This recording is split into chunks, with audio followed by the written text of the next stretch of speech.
has great credit, the other not so much. And so one of them with great credit is the only one that can be on the loan. The other one is just going to mess everything up and they won't qualify. And if that's the case, who's signing these two documents? It depends. The one with the credit who's getting the loan is going to sign both documents, the promissory note and the deed of trust. The one with lousy credit is not going to sign the promissory note, but they are still going to have to sign the deed of trust. So both parties have to sign the deed of trust, even if only one of the two spouses is on the promissory note. And that's to make sure it's acknowledged that this collateral is being used. This house is being used as collateral and that it could be foreclosed on. Both of them have to sign. Married couple, both have to sign the deed of trust. Only one could sign the promissory note, but they both have to sign that deed of trust. Here's our lien theory set of terms. I'm sorry, title theory. I'm looking at it right here. Oh, here's why it flipped over. Here's the lien theory, and the best example, again, since it's so close, South Carolina. The borrower is the mortgagor, the lender is the mortgagee, and that borrower retains legal and equitable title. They get to occupy it. They get to use it. They get the title. The lender has the promissory note as proof that they are owed money. And then that promissory note goes away once the entire loan gets paid off. Compare that to the title theory state of North Carolina, and the borrower is retaining the equitable title. The trustee is retaining the legal title in the form of the deed of trust, and the lender is holding the promissory note. So a little bit of a change there. In the lien theory version, the borrower holds both legal and equitable title, but in the title theory version, that legal title goes over to the trustee. Got a couple of rights involved as a borrower. Guess what? You get to possess it. You are the owner. You know, there's the old joke that says, oh, you own your house? Well, no, me and the bank own my house. Well, no, you are the owner. You've just signed something promising to pay back a loan and to give the property as collateral in the event you don't pay, but you are still the owner, not you and the bank. I get the point. I get the joke, but that's not an accurate joke. So you get both possession and the right to quiet enjoyment. Quiet enjoyment. You also, another term to know is defeasance, canceling the mortgage debt. That's what you're ultimately trying to do. Cancel that mortgage debt by paying down the loan all the way to zero. And then if this foreclosure thing has to happen, you've got time to save it as the borrower, because when that foreclosure process starts, the first period of time involved is called the equity redemption period. Equity period is that period of time where the buyer, if they can somehow scrape the money together, they could pay back the several months that they're behind. They're also going to have to pay some penalties and some interest too. It's not just going to be making up all the payments. It's going to be more than that, because now the trustee has had to send you the foreclosure note, and that trustee, by the way, is an attorney. The trustee is an attorney that the lender has hired for that purpose. And so that equity period, it could be recovered. The borrower could save it, keep the house if they can pay back all that they owe, plus penalty. Once it gets beyond that period, there is an auction that happens. And once we're in this statutory period, it's too late for the borrower just to pay back what they owe and save it. They're going to have to bid on it if they could. A lot of times they can't. That's why they're in this trouble to begin with. So they're probably not going to be one of those bidders. And it goes to auction. Something about this foreclosure auction you should know is a 10-day upset bid period. When a property goes to foreclosure and goes up to auction, it's going to be online, by the way, and you'll make your bid. And with the bid instructions, it says the highest bidder is going to sit here for 10 days and have to wait for another bid to come in to beat it. And so there's this process of this 10-day upset bid period where somebody has to outbid the current highest bid if they want to win it. And finally, after several, I'm sure, times through of people upsetting the bid, maybe they get all the way to the 9th day, but then another person makes a better bid.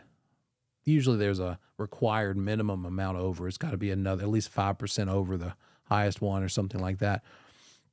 But even if on that 9th day that new higher bid comes in, a new 10 days starts, during which a bid could come in to upset that one. Eventually, these bids are going to go up and up and up, and people are going to be to the point where they'll just say, well, it's already close to what it's worth or already past what it's worth. I'm not going to upset this bid anymore because I don't want to pay this much for it. So it eventually will, right? It'll correct and stop, and somebody will win.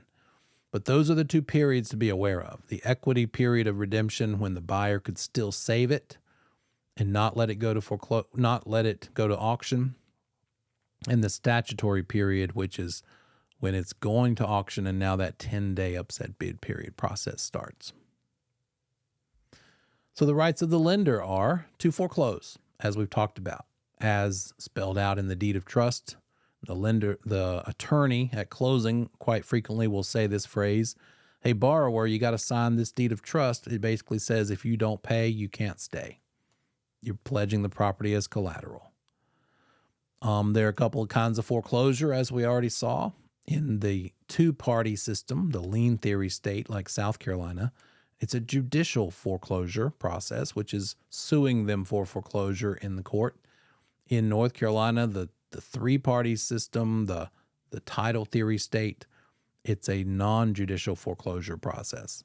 Again, because you've signed off up front, yep, you can take it if I don't pay. And so the lender doesn't have to go through the same level of court processes to get that property in foreclosure. A strict foreclosure process is a little different. There's a little more room for misbehavior there, but it gives the lender, if a lender uses a strict foreclosure process rather than those other two, they have a little more ability to just foreclose, possibly because they want to, because the property's worth a certain amount more, and they would benefit from the profit they would get from foreclosing. So maybe if the person was only late by 1 month and it's a strict foreclosure method that's used in that area, that state, the lender might say, well, that's enough for us. This property is appreciated to $800,000 and the loan amount is only $100,000. So that'd make it be a quick $700,000 we could make. So that strict process might have a little more leeway in it for some predatory behavior there. Better to have the judicial or non-judicial methods. Then once the foreclosure happens, the auction happens, whoever wins, and finally that upset bid period ends without anybody over or upsetting the bid, the highest one, we have it sold. And the cost of that sale from the proceeds of that foreclosure auction, the court costs need to get paid first. They're getting paid first, even above the property taxes, because it needs to pay for the process of this system of foreclosure. Then the property taxes, if they are still owed, then any special assessments, if they are still owed, and then any other liens in order of when they were recorded, as we've already learned. All other liens in order of recordation. The specific liens specific to the property, like mechanics liens and mortgage liens, that's what we're dealing with here. And then general liens like IRS and North Carolina Department of Revenue.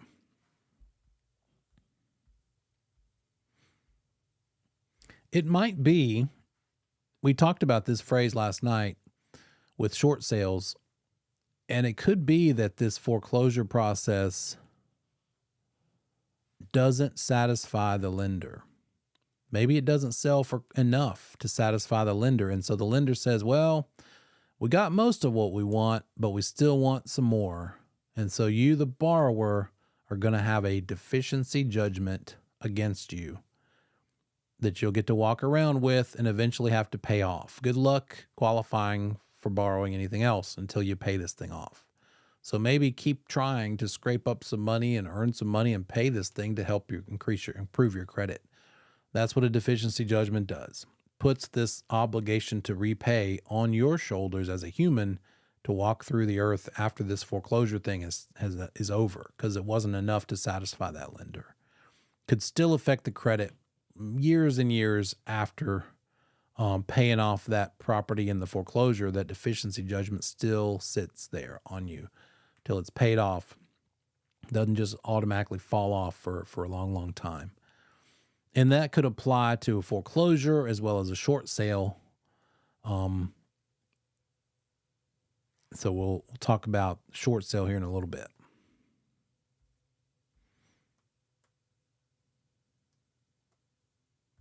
We already studied that the promissory note is a negotiable instrument. That, again, just means the lender can assign that mortgage debt. They can pass it on off to someone else, sell it to someone else.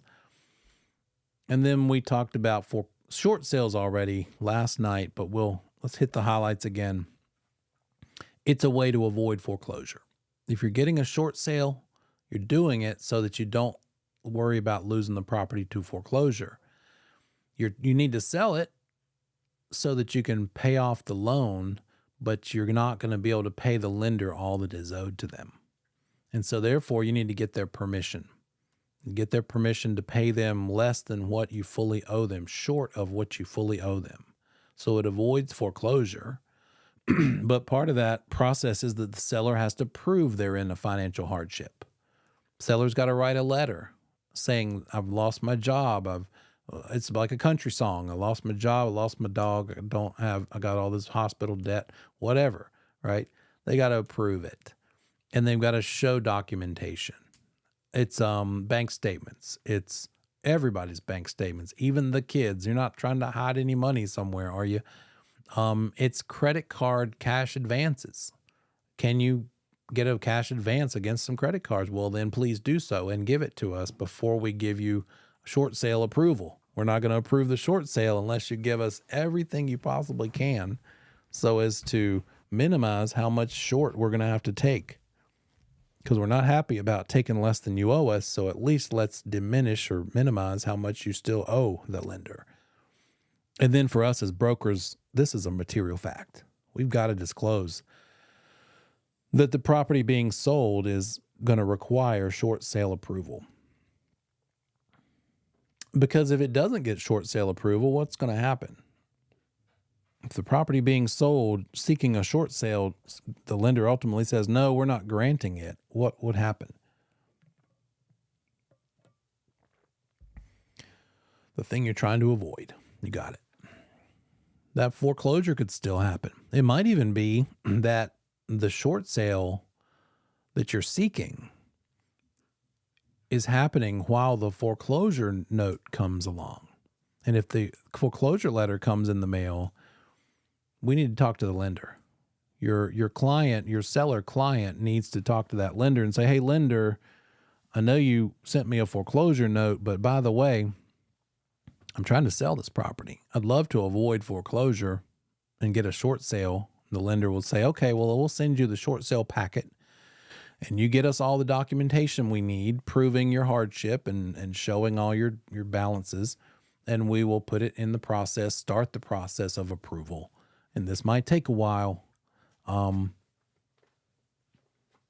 after a few months, several weeks, but at least some weeks, probably some months, the lender will ask for lots and lots of documentation, eventually assign that file to a short sale negotiator. And that's somebody that works for the lender that's going to communicate with your seller client and say, okay, here's the situation. Looks like you've got this and this and this. And they're going to ask for some more documentation that will probably ultimately be assigned to another second stage negotiator. And all of this is happening with a buyer in the wings, right? All of this was triggered because a buyer is interested. And so the buyer makes an offer acknowledging that it's a short sale, and the buyer offer gets accepted by that seller, but then it doesn't really matter, right? The seller can be happy with it, but it doesn't mean the lender will be. Now it's included and sent up to that lender for them to consider the offer as well.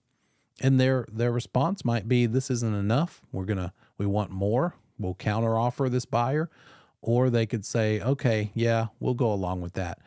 Do you think real estate agents can get paid in a short sale transaction? Is there room for commission in a short sale transaction? Amazingly, yes. And commission that you're probably okay with, because they know, the lender knows that we are a part of this process, and it helps a lot to have professionals pulling this stuff together. But while it's okay for agents to be involved and a commission will be paid, here's what's not allowed. We as brokers are not allowed to negotiate our seller's debt with their lender. We should not be a go-between with the lender and the seller. The seller's our client. We're the listing agent. We can't be the one the seller leans on to say, hey, lender, I know I owe $330. Would you take $310? That is out of our scope. That is not what we're here for. We're here to help get the house sold, not to negotiate the debt. That would be required by a short sale negotiator, probably an attorney, right? It's be an attorney who handles short sale negotiations. And so we'd need to be in touch with them. We would probably interact with them, and they would ask us the status of the sale, where things go. And our role is going to be involving contacting that seller's lender, but we can't ask any information of them other than where are we in the process. We should never speak for our client to the lender or say, hey, lender, would you take this, not that. We can't negotiate it. We can just say, hey, lender, where are we in the process? Has it been assigned to a negotiator yet? Are we almost there? Have you given approval yet? Yes, no, okay, because you're going to relay that back to the buyer's agent. And so it's a process. I did not enjoy them. I don't enjoy them. You have to spend time on the phone, on hold, waiting to talk to somebody, and it's not the same person. Every time you call in, it's going to be whoever's up in the queue, and they're going to look up the file on the screen, and you don't have that existing relationship until you get that negotiator assigned. So every time it's just the same. Anybody been on hold for customer service of anything, it's that times 10. And so it's just not super fun because you're not really working with the same folks all the time. And it's a lot of this. It's a lot of, oh, did we receive the last month pay stub yet? Did we receive the bank statement? Yeah, I sent that last week. Well, we don't have it here on file. Could you send it again? Okay. You have to resend things because things just fall through the cracks. They just get lost. And it's a thing. It's its own animal. So it takes a while for approval. The buyer can walk away at any time because it could take a while for approval. And inevitably, that first buyer who's interested does get tired of waiting. And it's usually not the same buyer who ends up buying it. But thankfully, the process keeps on going even though that first buyer walks. And it gets a little shorter of a wait for each subsequent buyer. Eventually, the buyer's going to hang in there and the approval is going to happen, hopefully. And you can actually have this successful short sale. And it is a material fact. We've got to disclose that the property owner is seeking a short sale approval. Come back from break, we'll talk about this other kind of a way to avoid foreclosure. See you in 10.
Hey, we're back.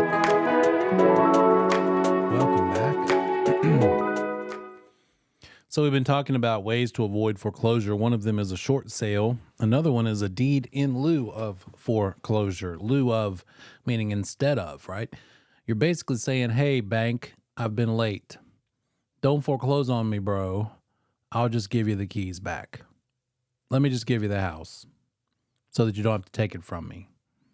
Be a desperate situation, but if you're going to lose it to foreclosure, at least by giving the house back to the lender instead of letting them foreclose on it, you're not getting that foreclosure on your credit, which can last quite a while. A foreclosure and bankruptcy on the credit can be like a 10-year thing. Can be a pretty negative thing for a pretty long time on someone's credit report. And so that's the benefit. You're avoiding foreclosure. But here's the downside. Besides, you're avoiding foreclosure, that's a good thing, but the lender would still have the right to put a deficiency judgment on you, and you'd still owe money even after turning over the keys, turning over the deed. There are other ways. By the way, if your client is, I guess, lucky enough to realize that they need to reach out to you in time. But so many times people like put their heads in the sand, so to speak. They don't want to admit how bad it is until it's pretty bad. But if somebody were to reach out to a professional like you, a broker, maybe after just the first month or even before they know they're going to be behind and have to miss a payment and get some advice from you, your advice would be go ahead and talk to your lender. Ask your lender what some options are. You may not even have to do a short sale or a deed in lieu of. They might be willing to reformat the loan somehow. They might be willing, if you're several months behind, to tack on those payments you're behind to the loan amount and do something that avoids foreclosure. Who remembers a very recent, in the last few years, method of avoiding foreclosure that you might have heard about in the news? Anybody hear something as a result of COVID about loans and ways that people avoided not being able to keep making their house payment and losing the house to foreclosure? Yeah. Loan forbearances. Yeah. People got an entire 12 months of not having to make their mortgage payment because of COVID required or COVID induced loan forbearance. But here's the thing about that. You're still going to have to repay it. It's just that you don't have to pay it back yet. So those folks who took entire 12 months, a whole year of a loan forbearance, they eventually had to pay that back. They could have done it in a couple of different ways. They could have either paid it, tacked it onto the end of the loan, which would have been great, but it's up to the lender to allow it or not. And a lot of lenders said, no, we're not going to be that nice. We already gave you a year off. Instead, if your loan payment normally is $1,200, let's go ahead and work on paying all this off now. And instead of 12, let's call it 15 until you pay off that amount we forgave you of, or let you, I don't even forgive is a bad word, let you take a break from, but it's got to be repaid. Yes, they could have tacked it onto the loan, and some of them probably did, but some of them didn't. Some of them made you pay a higher amount to make that back up. So there are ways that exist out there because at the end of the day, again, the lender just wants all this to not be a problem. They don't want to be in the real estate business. They want to be in the money business. And if they can help a borrower get back on track, might cost them some penalties and stuff, but there are options. But for this class, short sales and deed in lieu of foreclosure, just be aware of those details. Now, obviously, we could have a payoff from a new loan forming and pay off an old loan with it, a refinance. Could have a cash sale whereby the borrower, the seller, pays off the note from the proceeds of the sale. So all of that can result in the loan getting paid off. Could have a couple other things that the Real Estate Commission is feeling like, based on the current update course that I'm teaching, they're thinking these are going to be more and more popular. A loan assumption and selling subject to the existing loan. Anybody heard of those phrases? Sale of mortgage property, selling subject to. There's a guy named Pace Morby that's selling a class on how this works. So it's all over the place.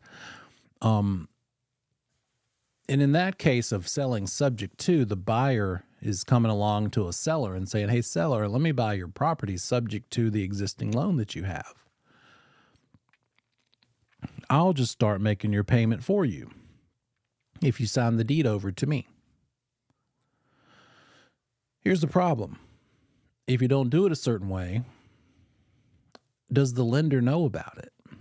And quite frequently, that investor buyer, what they want to do is buy property from desperate sellers subject to their existing loan so they can stick a renter in the property and get rental income on a loan at a lower rate because they're making the payment based on back that when that rate was lower because it's the existing loan. They're not getting a new loan. They're just starting to make payments on the loan the seller already has. What could happen if the lender were to find out that this property has been sold? What could that lender require if they were to find out, oh, wait a minute, this same borrower is not the actual one anymore. There's a new buyer. Someone has bought this property. What could that lender do? What could get triggered in the event of a subject to? Yeah. What's happened is you've sold the property, and the alienation clause says you got to pay off the entire loan amount. So quite often it is done improperly that a subject to sale is, hey, keep it quiet. Shh. Don't tell the lender. Don't let the lender know. As far as they're concerned, you're still the owner, but I'm going to be the secret owner. I'll make your payment. Don't worry. You can trust me, rank stranger investor that's taking advantage of your desperate situation. If it all goes sideways and goes to foreclosure, that foreclosure deficiency is not the buyer's responsibility. It's still on the seller that's trying to get saved from this process, right? The seller's selling this way because they don't have other options probably. Quite often it's a desperate seller. And this buyer's coming along and if it gets foreclosed because that due on sale clause or alienation clause got accelerated, or no, I'm mixing words here, got triggered, then that seller has a bigger problem. So subject to could be very predatory. Assumptions. A loan assumption is something we're going to see more of probably because someone is assuming the existing loan on the property. The lender would need to know, and the person assuming the loan would have to qualify to be able to afford the loan, but the existing loan rate would be what would be honored. So with a market like we're in, where the rates are 7.5% and 8%, and probably not going down too much, maybe they'll get into the 6s next year, but they're not going to be 2.5 or 3 for a long time. Someone that did secure a 3% mortgage 5 years ago might want to sell their house and say, hey, I will let you assume my loan, and you get to make a mortgage payment based on a 3% rate because that's what my loan rate is on.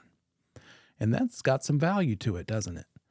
Some buyers will be pretty attracted to that because that's what's caused this current shift is buyers not being as excited as they were in the last few years.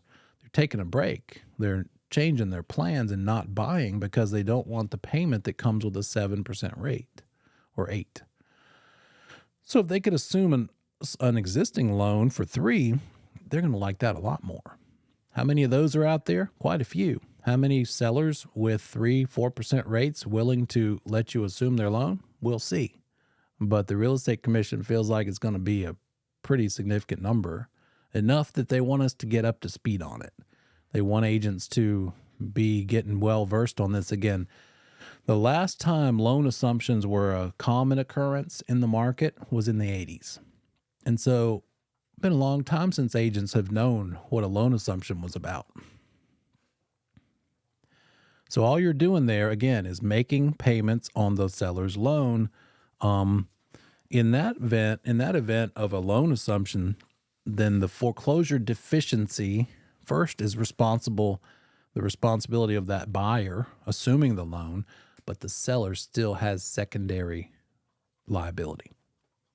With a loan assumption, the seller letting you assume their loan still is liable if the buyer can't handle it. The buyer's first level foreclosure deficiency is first to the buyer and then second to the seller. So this note here in red down there at the bottom means that both of these things are less or not as common because of that due on sale clause that could easily get triggered. So be careful. Let's see, we'll do some math review later.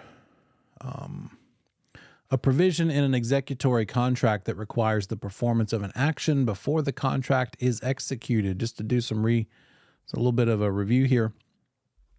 What is the word for the provision that requires something to happen before the contract is fully executed? It could be that what needs to happen is a sale has to take place. I can't buy your house until I sell my house. So that's an example of a contingency. There you go. Yep. Contingency is the word there. The buyer and seller reach an oral agreement for the purchase of the seller's home. The buyer submits a written offer with the terms spelled out. The seller dies before signing the written offer. Which of the following is true? Must the seller's estate honor that written offer? Seller had not yet signed it.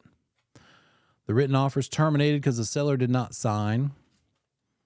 The buyer and seller are under contract because the buyer and seller created an oral contract, or the buyer's offer was terminated because no money changed hands. Best answer here. They had an oral agreement, but it never made it to writing. Seller never signed it. It's not enforceable. You guys are on the right track here. Yeah, seller didn't sign. Good luck.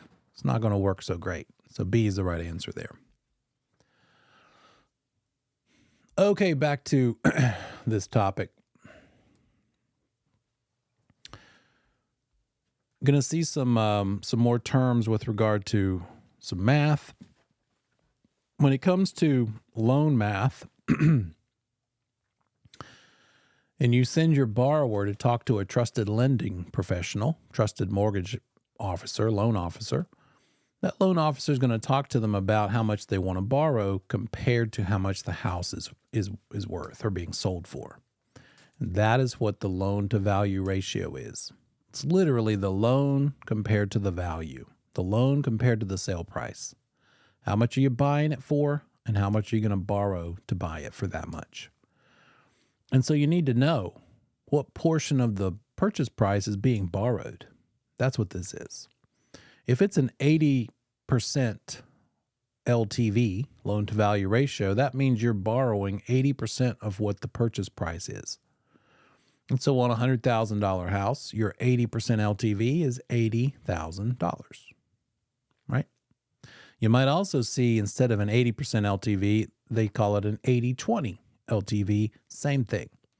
It's just being a little more spelled out. They're saying 80% is the amount borrowed, 20% is the down payment.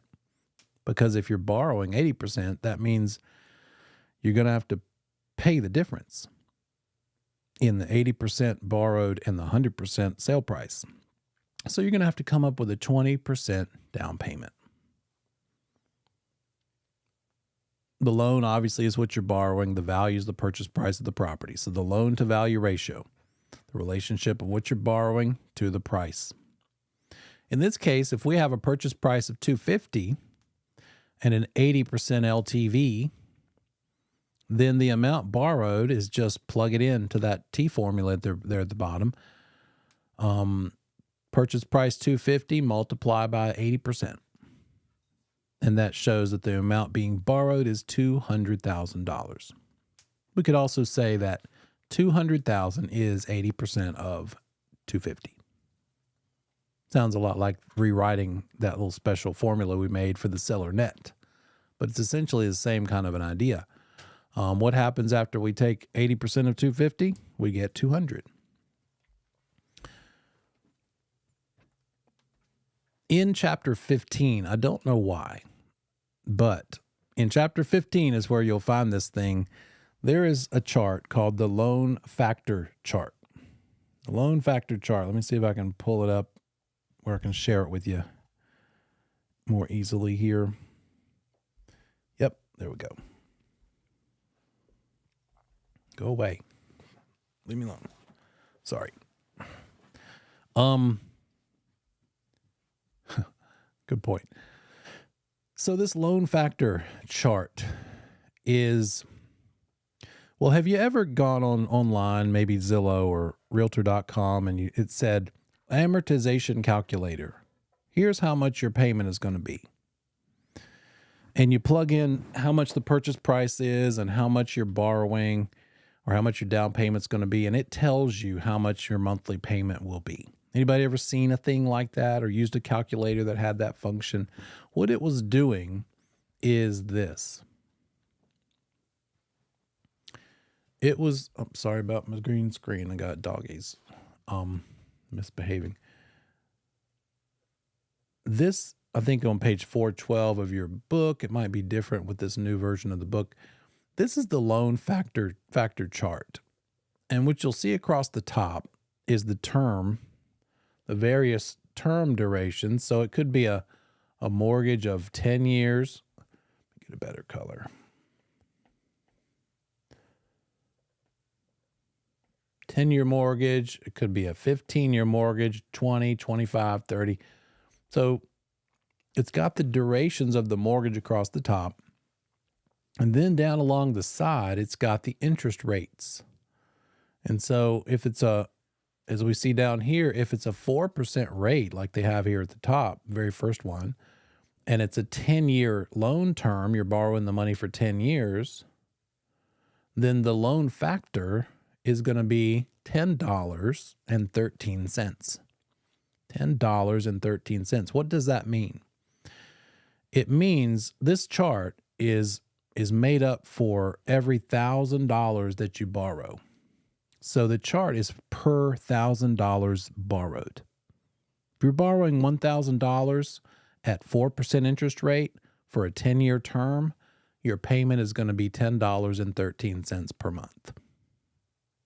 That's what this chart is about. And if we know that, we can use a little bit of simple math and figure out, well, if borrowing $1,000 means this payment at 4% for a 10-year term, then what if we borrow $100,000? All we got to do is multiply this $10.13 by 100. And that's going to tell us what is this number? It's our monthly principal and interest payment if we borrow in this case $1,000 at 4% interest for 10 years. Our monthly payment it's going to be the P and the I, the principal and the interest, both. How much of that $10.13 is going toward principal? We don't know. irrelevant, but we know that both combined is $10.13 if we're borrowing $1,000 at 4% for 10 years. And that's what this whole chart is about. So if we borrow $1,000, because that's what this chart is about, $1,000 increments at 4% interest, but it's a 15-year term instead. 15-year term. Then the cost in a monthly principal and interest payment is going to be $7.40 per month. Notice the difference.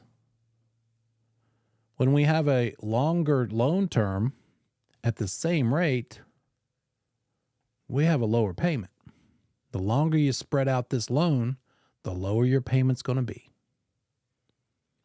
And so if this same 4% rate is spread out over 30 years, oh, wow, look at that. Your payment's only $4.78 per month of principal and interest. Does that make sense? So that's all this chart is how much your payment will be in principal and interest, depending on what your rate is and for how many years you're borrowing the money. What money? $1,000 loan. So how do we apply this to real life? We say this, okay, loan chart is in increments of 1,000. If, let's say we're borrowing $360,000, that's how much we're going to borrow. And we're going to borrow it for a 30-year term. And we can get an interest rate. Let's just say, what's the very worst one? It goes all the way to the bottom, 7 5/8%. If we look over here under the 30-year column, it's going to be a monthly payment if we were to borrow $1,000 at 7 5/8% interest for 30 years. It'd be $7.08 per month. $7.08 or 7.08 is our loan factor.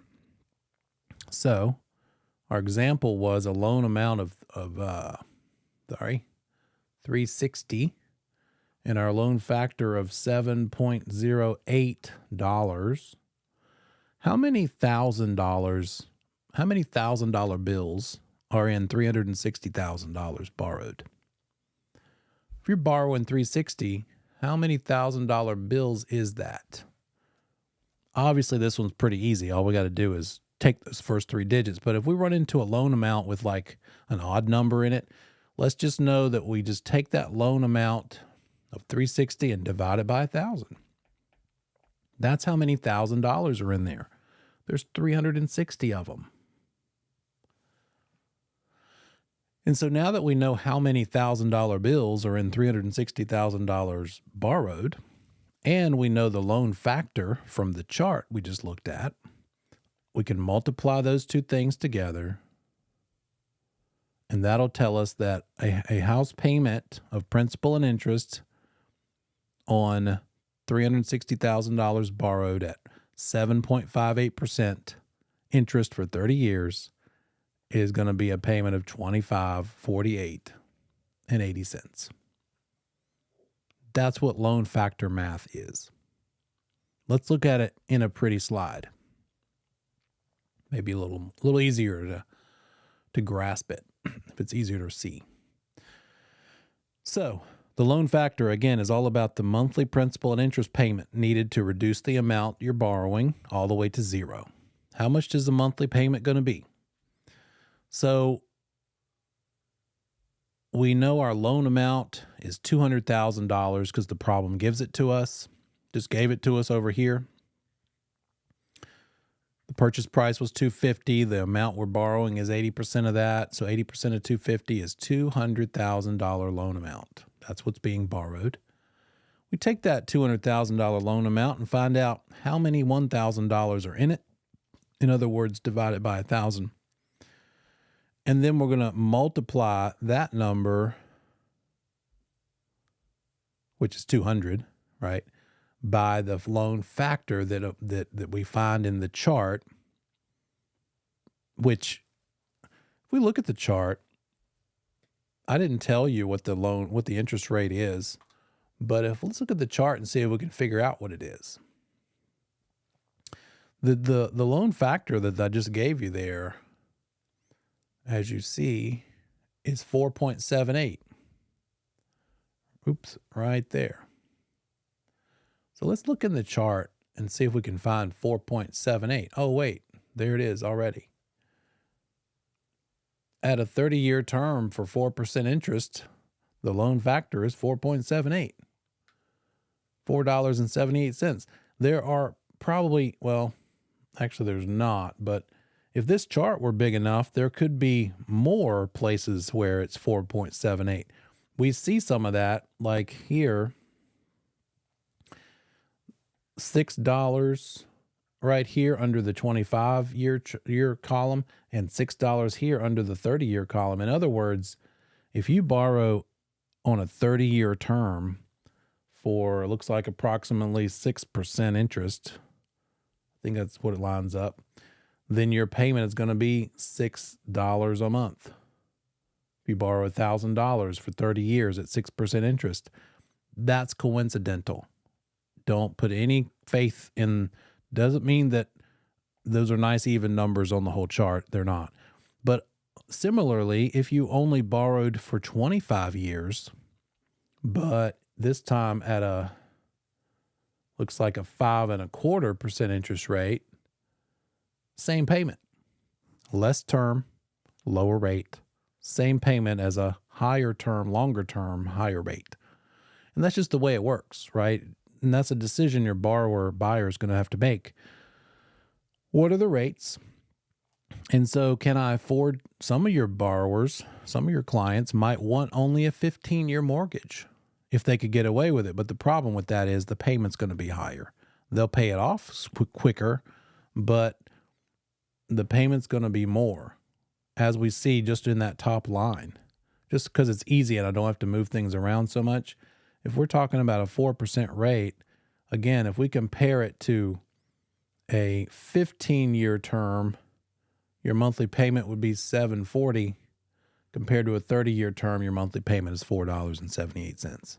If we multiply this times however much the loan balance is that you're borrowing, the amount you're borrowing, we can see, like if it were $100,000, this is a $740 payment per month compared to a $478 payment per month.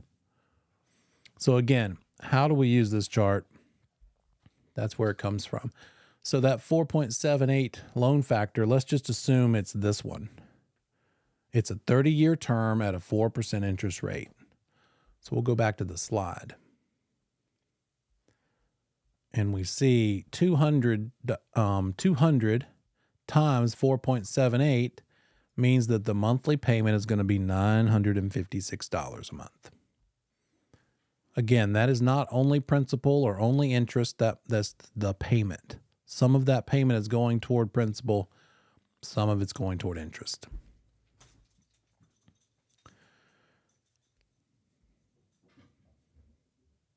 Let's do another one. Let's keep it kind of simple here. And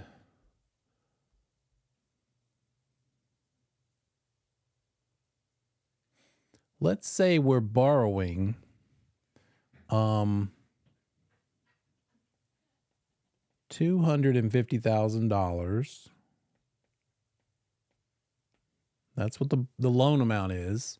We're going to borrow it at a 4.5% interest rate for a 10-year term.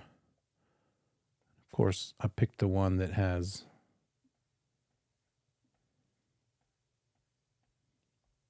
there we go. Maybe you can read that better. Oops, I'm in the way. 4.5% interest rate for a 10-year loan term is a loan factor of $10.37 per month. We're borrowing $250,000. How much is the monthly payment going to be?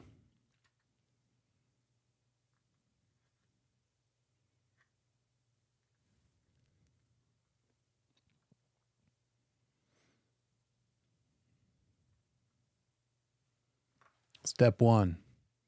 Let's figure out how many 1,000s are in 250,000. Pretty easy in this case. We just chop off those 3 zeros. If you need to use a calculator, put in 250,000 and divide it by 1,000. So it's 250 times what? Times the needed loan factor. Where do we get the loan factor? It's the interest rate. Go across to the term column. It's a 10-year term because I was making it nice and simple. So our loan factor is 10.37. So we're just going to multiply 250 times 10.37.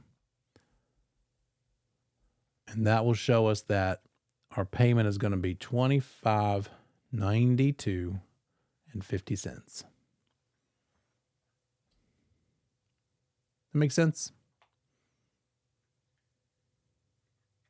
That's all it is. But this is the first step of a rather large math problem you might have to calculate. And it's the problem that is this. The problem might say, what will the borrower's monthly loan, let me do this again. What will the borrower's loan balance be after the first month's payment? The balance after the first month's payment is going to require you to be able to do this. And I'll show you how that works in a minute. So again, on the test, are they going to give you this big monster chart and make you find it? I doubt it. They're probably just going to give you a factor, but you should know why they're giving you that loan factor. It's because it's a 5, whatever that is, percent interest rate for 15 years, right? That's how you find it. It's in the chart. But they'll just, for simplicity's sake, give you the loan factor that you need. Then you're just going to need to know what to do with it. Get rid of all this stuff. Some of this stuff won't come off because I saved the image differently. Okay. So that's how this happened. That's how we got $956 a month. And it's the combination, again, of both principal and interest together is our monthly loan payment, P&I, principal and interest, of $956 every month for the entire 30-year term. It's going to be that same payment. Okay. Simple interest is what we're dealing with. It's just based on the current loan balance, not the original loan amount. Every month, the amount of difference between interest and principal is going to depend on the loan amount. So if we needed to find out the annual interest in dollars, here's another math problem to be ready for. How much annual interest payment you're going to pay in a given year in dollar amount, then we're going to take the amount currently being borrowed and multiply it by the interest rate. And so if we apply that to numbers, it might look like this. We've got a loan balance of $200,000. The interest rate we're borrowing that money at is 4% rate. It's a 30-year term. And so if we plug in the amount that's being borrowed of $200,000, multiply it by a 4% rate, $8,000 is what we get. What is that, $8,000? That's the amount of interest you would pay in a whole year of borrowing $200,000 at 4% interest. So that's how you would answer that question. If it said, what's the annual interest in dollars if the loan is $200,000 and the rate is 4%? You're going to multiply those two things together to get $8,000. How much would the monthly dollars of interest be? Not annual, but monthly. If we can get the annual, we can get the monthly. So now we just take this $8,000 for the year and divide it by 12. And looks like a very unfortunate number. Yeah, $666.67 if we round it. That is the monthly. What about the daily interest? What's the daily interest if the yearly is $8,000?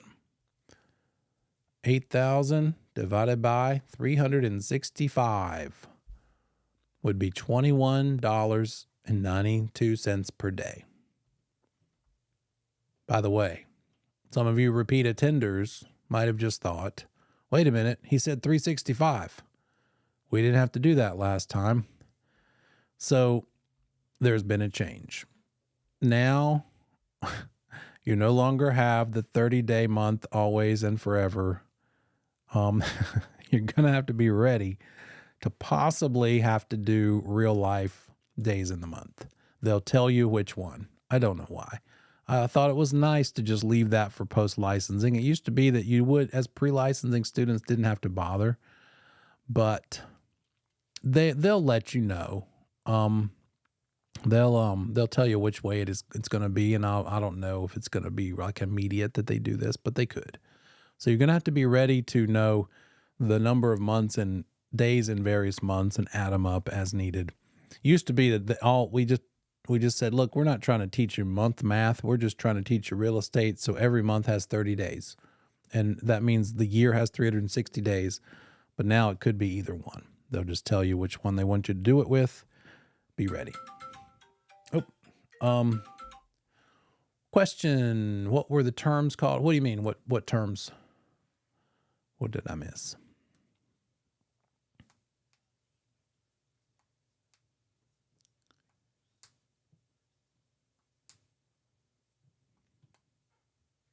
Something I said tonight or something in. Oh, I'm not sure. I guess this is new to this pre-licensing. So I wouldn't call the 360 in a year anything. They'll just tell you based on a 360 day calendar. That's probably how they'd say it. It's not like calendar days versus banking days, because in the real world, it's not a thing we do. We never say there's a 30-day month for every month. It's only been in this class that they gave you that nice little relief. But now they're like, we may not want to do that to you anymore. We might make you have to do the real world calculating. So there's no term for it. Okay, let's do a couple more things and we'll call it a day. In fact, let's see here. Yeah. I'm going to walk you through these steps in this slide. Remember, you have access to these slides in the Google Drive. So I'm going to walk you through this and then do one for homework out of the back of the chapter, I think 14 or 15. And then we'll talk more about it next week and do it together some more. But here's what we would do to try to figure the question being, how much is the loan amount going to be after the end of the first month's payment? We're going to need to get that annual interest. We know the loan balance is $200,000. When you first close on the property, day one, you are borrowing $200,000 at an interest rate of $8,000. Using the loan factor that they give you, we'll just assume they already gave it to us. It's, let's see. I'm sorry. Gosh, didn't mean to do that. Wow. That was one little swipe of the double finger and it all went to nowhere. That's terrible. Okay.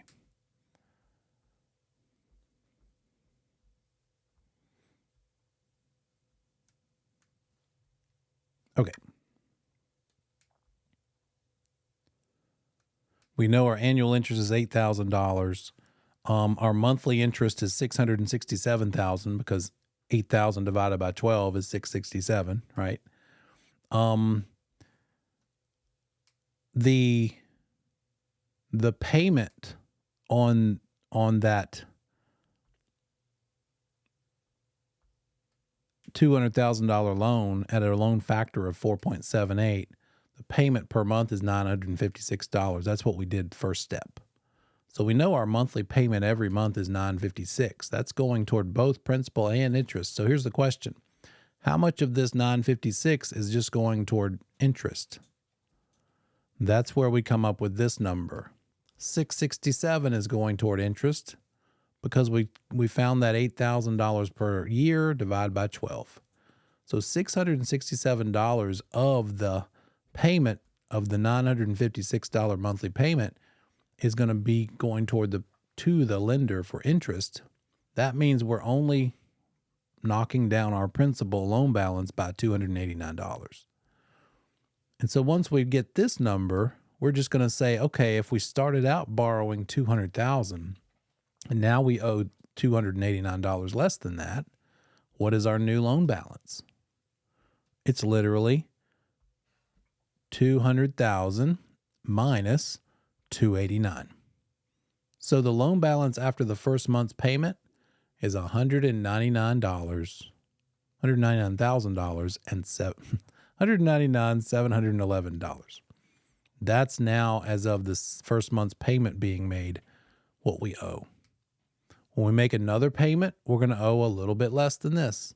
And the third payment, a little bit less than that. On and on and on until this loan balance is all the way down to zero. So when we come back next week, we're going to dig more into this and do some of these together. What I think I'll do is make a couple of these up and put them in Notion for you, so you'll have something to work on. Some of you, again, have asked me how much you've missed. I'll figure that out tonight and get the rest of that report done, and I'll let you know if you're in the danger zone. But I think you're all probably still okay, even if you've missed a couple of full days. But we'll find out, and I'll let you know individually. Read ahead. Oh, yes, gladly. Let's see. You said, which slide do you need? Let me know when I hit it. If you want to give me a thumbs up in the screen when I've hit the right one.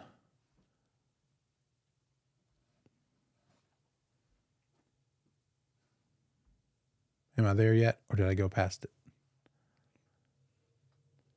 Oh, now I see. I didn't know you were chatting to me. Is it that one? Now I'm reading the chat. That one? Okay, good. The point of this slide is to show that we multiply the interest rate times the amount we're borrowing to get the dollars of interest per year, the annual interest per year. Cool. All right, guys. Have a good night. We're calling it. And let me know if I can do something to help. I'll get that quarter term exam done myself so as to be able to go over that with you next week as well. Since it's 30 questions instead of 25. And have a great weekend.